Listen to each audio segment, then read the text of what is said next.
नमस्कार, मुद्दे की बात देख रहे हैं आप और मैं हूं आपके साथ प्राची पाराशर। और आज एक ऐसी खबर से शुरुआत करेंगे जिसे देखकर आपको एहसास होगा कि सत्ता का रसूख जब सर चढ़ता है तो क्या होता है, लेकिन जब इसी शख्स का सामना सवालों से होता है तो यही शख्स बौखला भी जाता है और फिर बदसलूकी पर आ जाता है। आज ऐसा ही किया केंद्रीय मंत्री अजय मिश्र टेनी ने, जिन्हें एबीपी गंगा के पत्रकार के सवाल उन्हें इतने चुभे कि मंत्री जी बदसलूकी पर उतर आए।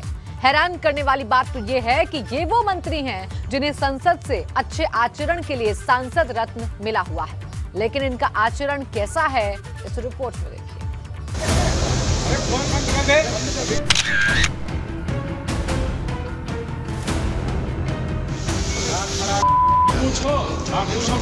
नहीं SIT सवाल मत करा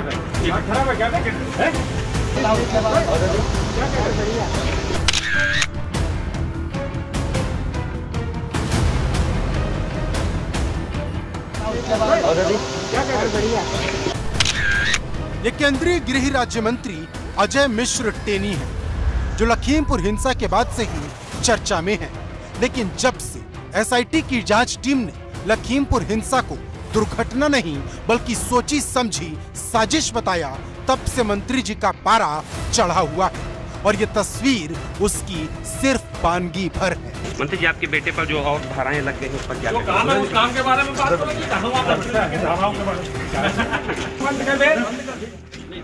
क्योंकि जब यही सवाल एबीपी गंगा के पत्रकार ने अजय मिश्र उर्फ टेनी से पूछा तो मंत्री जी आपा खो बैठे। न आव देखा न ताव, सवाल पूछ रहे एबीपी गंगा के पत्रकार का माइक छीना और गालियों के साथ साथ मारने की धमकी तक देने लगे। पूछो, आप पूछो, क्या सीट लगे है ना? ऐसे यही हमारे मीडिया वाले हैं ना, उन्होंने एक निर्दोष आदमी के लिए बनाया। जरा सोचिए, ये भाषा एक गृह राज्य मंत्री की है। जरा सोचिए, जो ऑन कैमरा इतना सब कुछ कैद कर रहा तो कैमरे के पीछे क्या होता होगा। और उससे भी बड़ा सवाल ये कि क्या सवाल पूछना कोई जुर्म है? क्योंकि लखीमपुर हिंसा सोची समझी साजिश है, ये बात न तो एबीपी गंगा ने कही न किसी और ने, खुद उस SIT ने कही जिसे सरकार ने जांच का जिम्मा सौंपा। हमने तो सिर्फ सवाल पूछा था जो SIT ने कहा था, लेकिन सच केंद्रीय गृह राज्य मंत्री अजय मिश्र टेनी को इतना कड़वा लगेगा इसका पता नहीं था। और पता नहीं था पुत्र मोह में मंत्री जी भूल जाएंगे कि मंत्री पद की शपथ लेते वक्त भारत के संविधान के प्रति सच्ची श्रद्धा और निष्ठा रखने की शपथ ली थी और भारत की प्रभुता और अखंडता अक्षुण्ण रखने की कसम खाई थी। अगर भूल गए तो हम याद दिला देते। मैं अजय कुमार ईश्वर की शपथ लेता हूँ कि मैं विधि द्वारा स्थापित भारत के संविधान के प्रति सच्ची श्रद्धा और निष्ठा रखूंगा। मैं भारत की प्रभुता और अखंडता अक्षुण्ण रखूंगा। मैं संघ के राज्य मंत्री के रूप में अपने कर्तव्यों का श्रद्धापूर्वक और शुद्ध अंतःकरण से निर्वहन करूंगा। हालांकि कोई पहली बार नहीं है जब अजय मिश्र टेनी ने किसी को धमकी दी हो। लखीमपुर हिंसा से पहले भी मंत्री जी ने किसानों को देख लेने की धमकी दी थी। यहाँ आंदोलन क्यों नहीं फैल गया? क्यों ही वो 10-15 आदमी, अगर हम उतर भी जाते तो भागते हुए रास्ता नहीं मिलता। अगर मैं वहां उतर जाता तो उनको भागने का रास्ता नहीं मिलता। मैं ऐसे लोगों को कहना चाहता हूँ कि सुधर जाओ, नहीं तो सामना करवा के हम आपको सुधार देंगे। 2 मिनट लगेगा केवल। मैं केवल मंत्री नहीं हूँ, ये सांसद विधायक नहीं हूँ। जो विधायक व सांसद बनने से पहले मेरे विषय में जानते होंगे, उनको ये भी मालूम होगा कि मैं किसी चुनौती से भागता नहीं हूँ। और जिस दिन मैंने उस चुनौती को स्वीकार करके काम कर लिया तो उस दिन पलिया नहीं लखीमपुर तक छोड़ना पड़ जाएगा, ये याद रखना। और अब एक बार फिर केंद्रीय मंत्री अजय मिश्र टेनी की धमकी सामने आई है और ये धमकी सवाल पूछ रहे पत्रकार को दी गई है। अब मुद्दे की बात यह है कि क्या सवाल का जवाब बदसलूकी से दिया जाएगा। ये सवाल इसलिए भी बड़ा है कि समूचा विपक्ष लगातार अजय मिश्र टेनी की बर्खास्तगी की मांग कर रहा है और अब एबीपी गंगा के पत्रकार के साथ बदसलूकी के बाद समूचे विपक्ष ने केंद्रीय मंत्री अजय मिश्र टेनी के बर्ताव की कड़ी निंदा की है और जल्द से जल्द उनकी बर्खास्तगी की मांग की है। आज जांच के बाद पूरी सच्चाई सामने है। अब भारतीय जनता पार्टी को उनके गृह राज्य मंत्री को इस्तीफा देना चाहिए। अब इंतजार इस बात का होगा, उत्तर प्रदेश की जनता करेगी, क्या भारतीय जनता पार्टी जो हर जगह बुलडोजर चलाती थी, क्या बुलडोजर लखीमपुर जाएगा कि नहीं जाएगा। अंत में ये जो मंत्री है इसको इस्तीफा देना पड़ेगा और हम इसको छोड़ेंगे नहीं जब तक ये जेल में घुसेगा, चाहे 5 साल लग जाए, 10 साल लग जाए, 15 साल लग जाए, जब तक ये जेल जाएगा हम इसको छोड़ेंगे। अजय टैनी से एसआईटी के बारे में हमारे रिपोर्टर ने सवाल पूछा तो अजय टैनी ने उसके साथ अभद्रता की, मार पिटाई की। मार पिटाई करी, एक मुकदमा हो दर्ज होगा। हाँ, मुकदमा दर्ज होना चाहिए। भाई गुंडा आदमी गुंडागर्दी तो करेगा और क्या करेगा वो कोई आंदोलन थोड़ा चलाएगा। उसने गुंडागर्दी करी है, चोरी करी है, डकैती डलवाई, लोगों को मरवाया है, तो वही काम करेगा। ये इनका एक माइंडसेट है। ये बताता है कि ये सच्चाई से डरते हैं और ये सबको डराना चाहते हैं, दबाना चाहते हैं। मगर जमहूरियत में ना पत्रकार खामोश बैठेगी, ना जनता खामोश बैठेगी। उनको जवाब देना है और वो एक्सपोज हो चुके हैं इन्वेस्टिगेशन की ऑफिसर की रिपोर्ट के बाद कि पूरी कॉन्स्पिरेसी उन्हीं के सामने, उन्हीं के घर में हुई, उन्हीं की गाड़ी थी। एसआईटी जो सरकार ने खुद बनाई थी उसकी रिपोर्ट है कि ये एक सुनियोजित साजिश है। उसके बावजूद अगर मोदी जी की सरकार बेशर्मी से ऐसे मंत्री को बचाने में लगी है तो वो कभी पत्रकार को धमकाएंगे, कभी किसान की हत्या करेंगे, वो तो यही करेंगे। बदतमीजी की हदें पार कर चुके हैं। एक तो चोरी की, उस पर सीना जोरी हो रही है, डेजिग्नेशन की बजाय पत्रकारों पे हमला कर रहे हैं। आप समझ सकते हैं कितने ये भयमुक्त हो चुके हैं, क्योंकि इनको पता है सत्ता का गुरूर है और साथ में केंद्र सरकार हो, राज्य सरकार हो, उनको बचाने में लगी है और उनको संरक्षण देने में लगी है। बहुत ही दुर्भाग्यपूर्ण है। लेकिन बड़ा सवाल तो ये है कि इतना सब होने के बाद क्या केंद्रीय मंत्री अजय मिश्र टेनी पर कोई एक्शन होगा? क्या मंत्री अजय मिश्र टेनी की बर्खास्तगी होगी? वहीं एक सवाल एबीपी गंगा के पत्रकार नवीन अवस्थी की सुरक्षा का भी है, जिसे अजय मिश्र टेनी ने खुलेआम धमकी दी। Bureau report, ABP Ganga. बेटे पर मर्डर केस वाली धाराएं हैं, पिता मंत्री हैं और सवाल इंसाफ का है, क्योंकि जो रवैया अजय मिश्र टेनी दिखा रहे हैं उससे सवाल बड़ा है कि क्या ऐसे इंसाफ होगा, क्योंकि दूसरी तरफ विपक्ष लगातार उनकी बर्खास्तगी की मांग कर रहा है, जबकि एसआईटी ने साफ कहा है कि लखीमपुर हिंसा दुर्घटना नहीं थी, ये सोची समझी साजिश थी। जानना चाहते हैं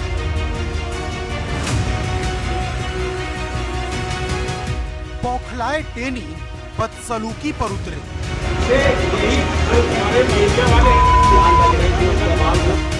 बेटे पर सवाल, मंत्री जी क्यों हो गए लाल?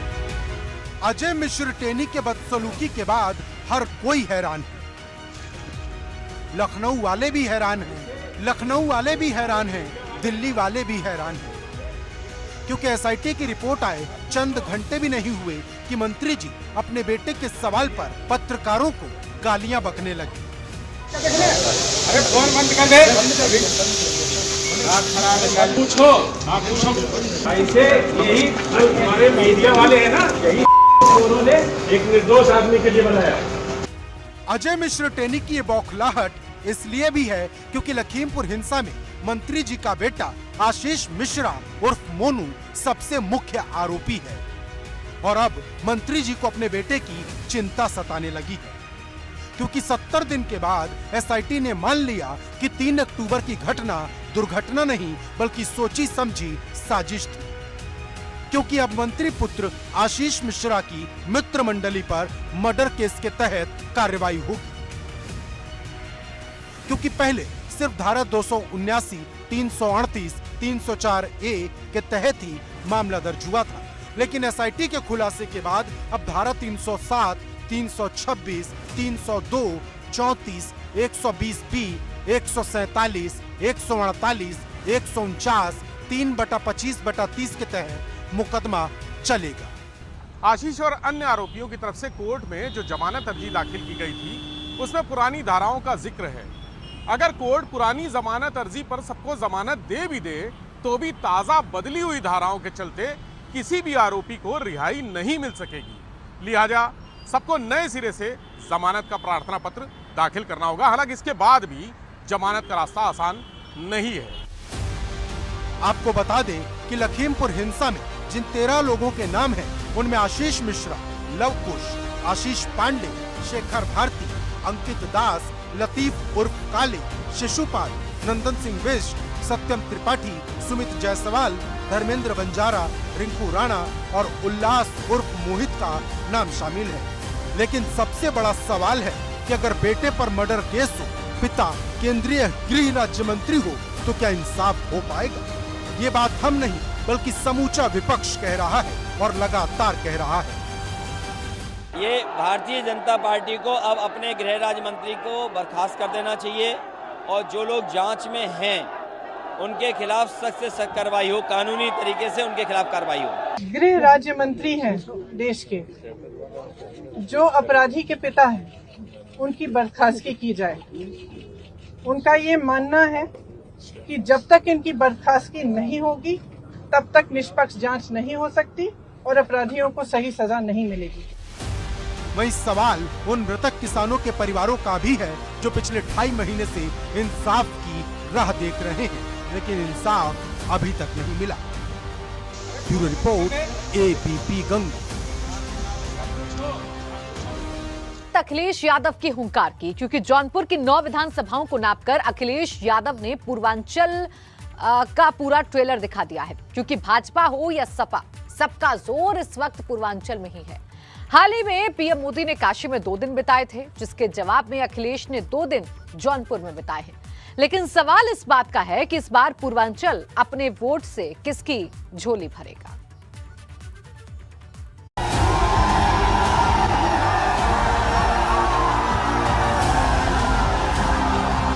पूर्वांचल में अखिलेश ने भरी हुंकार, 22 में बदलाव की ललकार। बुलडोजर पर प्रहार, लखीमपुर हिंसा पर सीधा वार। तो जांच में नाम आ गया है लखीमपुर में, क्या बुलडोजर लखीमपुर पहुंचेगा कि नहीं पहुंचेगा? यूपी फतेह करने निकले अखिलेश यादव ने जौनपुर की 9 विधानसभाओं को नापकर साफ कर दिया है कि इस बार उनकी नजर यूपी की सभी 403 विधानसभा सीटों पर है।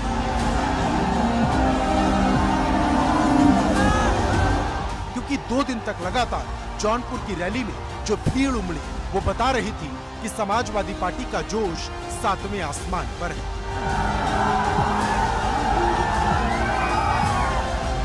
अपनी जौनपुर यात्रा के दूसरे दिन अखिलेश यादव मड़ियाहू, मछली शहर और बदलापुर विधानसभा पहुंचे।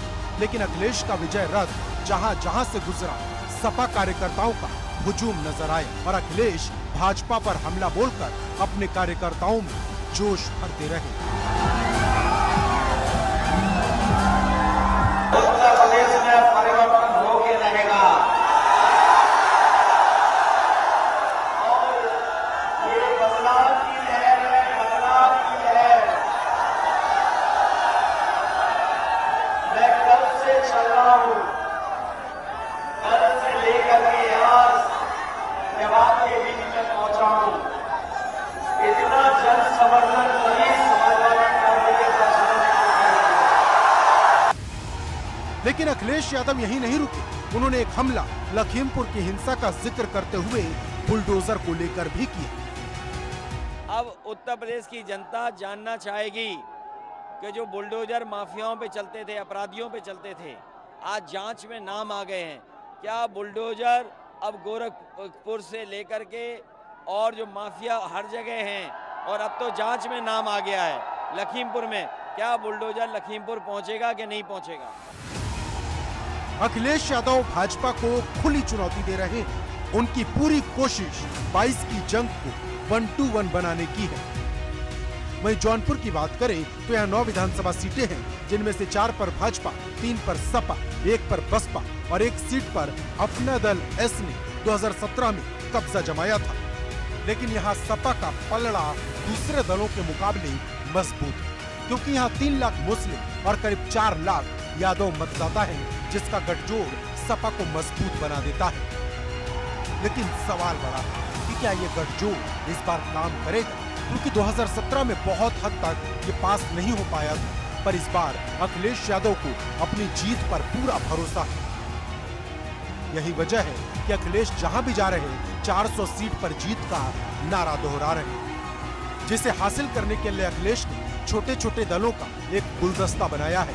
लेकिन ये छोटे छोटे दल क्या अखिलेश को 22 का ताज दिला पाएंगे? Bureau report, ABP Ganga.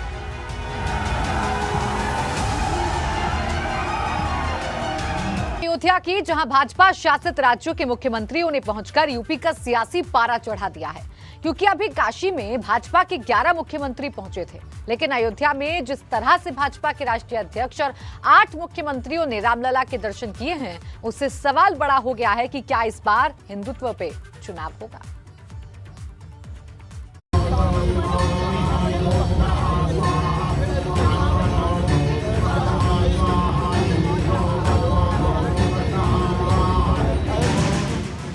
Ayodhya, Mathura, Kashi जिताएंगे 2022 की बाजी।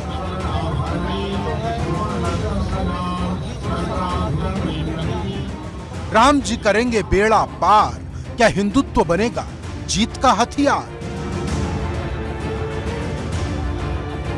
यूपी की सबसे बड़ी जंग जीतने के लिए भाजपा ने अपना सबसे बड़ा दांव चल दिया है और ये तस्वीरें उसी दांव का एक हिस्सा है, क्योंकि भगवान राम की नगरी अयोध्या में ये भाजपा शासित राज्यों के मुख्यमंत्रियों का जमावड़ा बताता है कि भाजपा अपने हिंदुत्व वाले फुल ऑन मोड में आ गई है।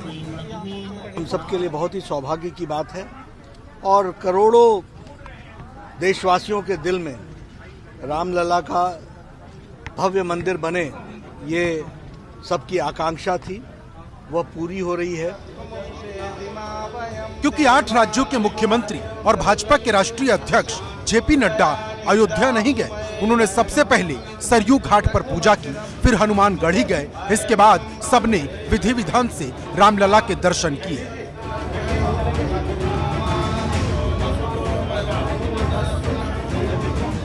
जब से राम मंदिर पर फैसला आया है, उसके बाद ये जेपी नड्डा और सभी मुख्यमंत्रियों की पहली अयोध्या यात्रा रही। लेकिन जिस तरह से अयोध्या में भाजपा शासित राज्यों के मुख्यमंत्रियों का जमावड़ा लगा, उससे सवाल बड़ा है कि क्या भाजपा अयोध्या को ही चुनावी मुद्दा बनाने की तैयारी में है?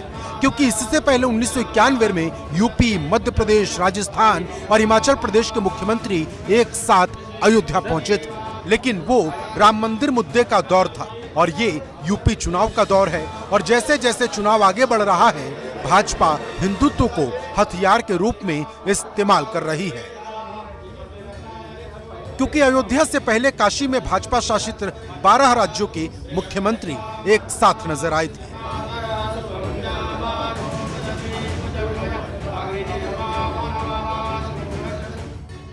ऐसे में सवाल बड़ा है कि क्या काशी, अयोध्या के बाद भाजपा का अगला कदम मथुरा भी होगा? क्योंकि खुद डिप्टी सीएम मथुरा को लेकर काफी कुछ कह चुके हैं और जिस तरह से भाजपा कदम बढ़ा रही है, उससे साफ लग रहा कि चुनाव में अयोध्या, मथुरा और काशी की गूंज जमकर सुनाई देगी। लेकिन हिंदुत्व को धार सिर्फ भाजपा दे रही है, ऐसा भी नहीं है, क्योंकि अयोध्या के नाम पर वोट लेने वालों की लिस्ट लंबी है। क्योंकि जहां बसपा ने अपना प्रबुद्ध सम्मेलन शुरू करने के लिए अयोध्या को चुना था, वहीं आम आदमी पार्टी की पहली पसंद भी अयोध्या ही थी। लेकिन मुद्दे की बात यह है कि क्या काशी, मथुरा और अयोध्या के नाम पर वोट भी मिलेंगे, और अगर मिलेंगे तो किसे? Bureau report, ABP Ganga.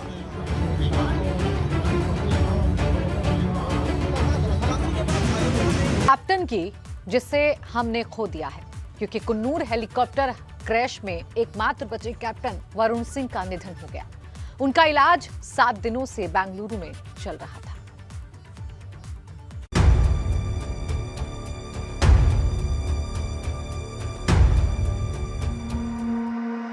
जाबाज captain को आखिरी सलाम।